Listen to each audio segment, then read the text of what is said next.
Abortion అనేది అమెరికాలో ఒక మతపరమైనటువంటి రాజకీయ వివాదాస్పద అంశం. సుప్రీంకోర్టు ఈ అబార్షన్ మీద ఇచ్చినటువంటి తీర్పు ఏమిటంటే అబార్షన్ చేయటం అనేది చట్టవిరుద్ధం. అంతకు ముందు అదే సుప్రీంకోర్టు అబార్షన్ అనేది ఆ స్త్రీ స్వేచ్ఛకు సంబంధించిన అంశంగా అంగీకరించింది. కానీ ఇప్పుడు సుప్రీంకోర్టు ఇచ్చినటువంటి తీర్పు ఫలితంగా అమెరికాలో చాలా మంది స్త్రీలు అబార్షన్ చేయించుకోవటమా లేదా అనేది వాళ్ళ చేతిలో లేదు. అంటే అది వ్యక్తిగత స్వేచ్ఛకు సంబంధించిన అంశమా లేదా ప్రభుత్వం నిర్దేశించే అంశమా? సో దీని మీద ట్రంప్ వైఖరి ఏమిటంటే ప్రభుత్వం యొక్క నిర్ణయాన్ని ప్రతి స్త్రీ అంగీకరించవలసి ఉంటుంది.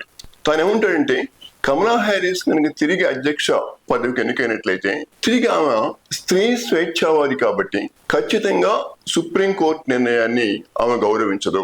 ఆమె స్త్రీ పక్షపాతి కాబట్టి అబార్షన్ ని అంగీకరిస్తుంది.